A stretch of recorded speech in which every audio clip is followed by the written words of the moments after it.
মূল বিষয়বস্তু হচ্ছে তাওহীদ।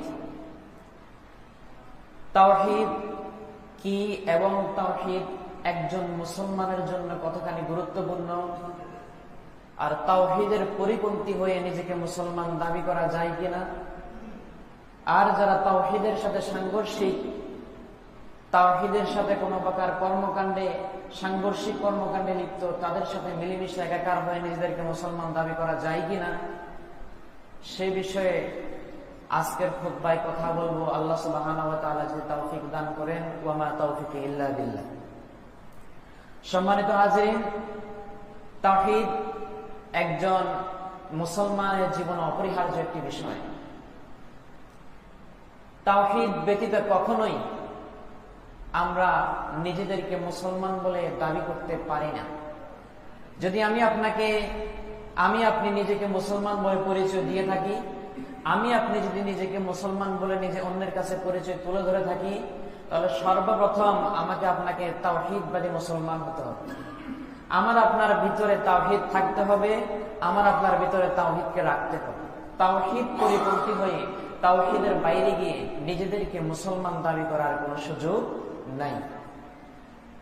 এবার আসেন, আসলে তাওহীদটা কি? তাওহীদ শব্দটা ওয়াহিদুন শব্দ থেকে উৎপত্তি, যার শাব্দিক অর্থ হচ্ছে কোন বস্তুকে, কোন কিছুকে, কোন জিনিসকে একক বলে সম্বোধন করা, যেটার দ্বিতীয় কোনো কপি নাই। শরীয়তের পরিভাষায় তাওহীদ বলা হয় মহান আল্লাহ সুবহানাহু ওয়া তাআলাকে তার যাবতীয় সৃষ্টি কার্যক্রম পরিচালনা, তার যাবতীয় ক্ষমতা, সমস্ত প্রকারের সৃষ্টির কার্যক্রম পরিচালনার ক্ষেত্রে এবং সত্তাগত দিক থেকে এবং উপাসনার দিক থেকে, ইবাদতের দিক থেকে, আমলের দিক থেকে, বন্দেগীর দিক থেকে, গোলামের দিক থেকে একমাত্র, শুধুমাত্র, কেবলমাত্র আল্লাহ সুবহানাহু ওয়া তাআলাকে একক এবং অদ্বিতীয় মনে করার নাম হচ্ছে তাওহীদ। এক প্রকারের তাওহীদ যে আল্লাহ সুবহানাহু ওয়া তাআলা সৃষ্টি এবং কার্যক্রম ক্ষমতা পরিচালনার জন্য তাকে একমাত্র রব হিসাবে, তাকে একমাত্র প্রভু হিসাবে মেনে নেওয়া।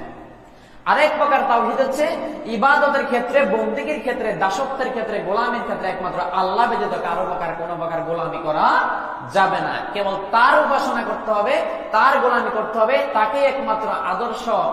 যত প্রকারের ইবাদত আছে, বন্দেগী আছে, সব ক্ষেত্রে একমাত্র আল্লাহ সুবহানাহু ওয়া তাআলাকে মেনে নেওয়ার নাম হচ্ছে তাওহীদুল উলুহিয়্যাহ। এবার আসেন